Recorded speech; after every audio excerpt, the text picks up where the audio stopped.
My name's Miles Neese. I'm from Portland, Oregon. Yeah, I was 13 when I got my tattoos, and I'm 28 now, and I probably stopped liking them when I was 16.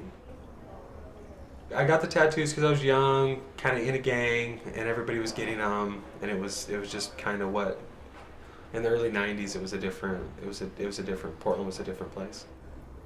Almost 10 years I had tattoos that I didn't like. I'm Susan Denman. I'm a dermatologist in the Portland community.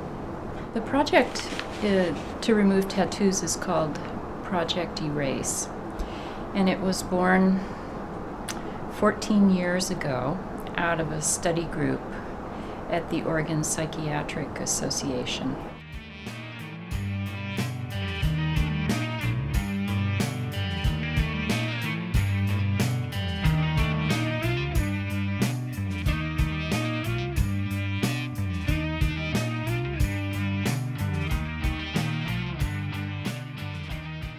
The first time patients come in, they're usually quite frightened. I think when you say laser, it conjures up this idea of kind of like, space age beam and what's it going to do to you and how's it going to feel. It's like pulling a rubber band back from about 20 feet, really strong one, and letting it go, but numerous times. It feels like you're cooking bacon and the bacon grease popping at you. It feels like you're just sitting there and having that going across your body.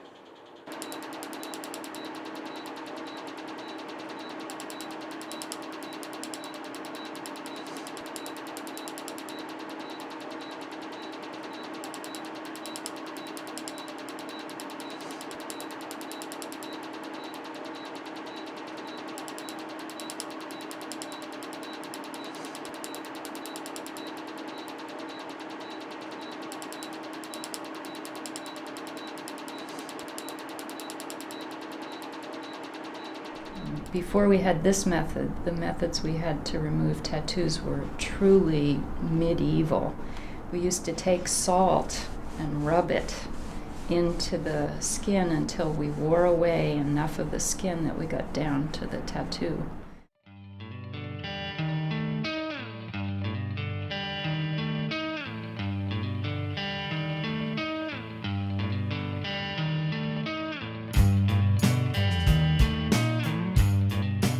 These are kids who grow up in homes where they don't get much parenting or support at home. They're often on their own, and the gang offers them the support that they don't get at home. It's their family. And so the tattoo is a mark to bind them to that family. And belonging to some unit is very important for everybody. First tattoo I got one because my father had one.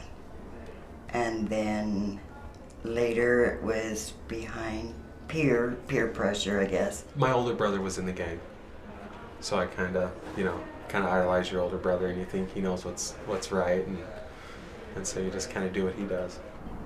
But once they have the tattoo, it can be a mark of shame and demoralization for them if they've done things that they don't want to do. I'm not running around with gangs anymore, so I wanted to be able to erase that whole thing out of my life. I don't like having them. It's not good memories.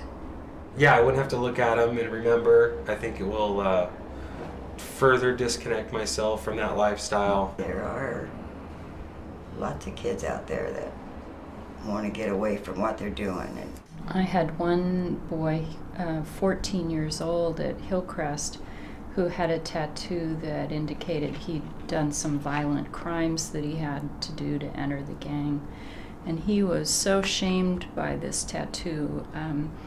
He really wanted it off, so he took a spatula and heated it on a wood stove and took it and placed it over the tattoo, thinking he'd burn the tattoo off.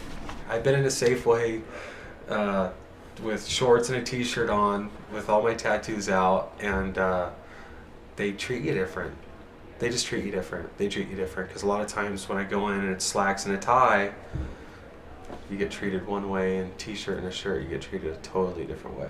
I see a lot of women who are now moms or grandmoms, and the reason they're taking their tattoos off is they don't want their children or their grandchildren to see the tattoos, because they don't want the cycle of gang life to continue with their daughter or son or their grandchildren. Yeah, I don't want my grandkids to see any of that, or to even, I don't want them to see the tattoos. Think it's cool because they're close to me.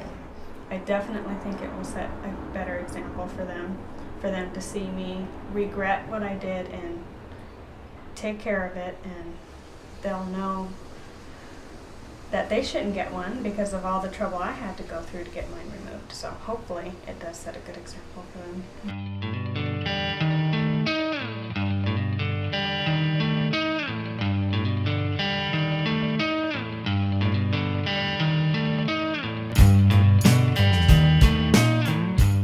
I tell people about this program, people that I don't even know that I see when I go to Burger King or wherever that have tattoos. I do.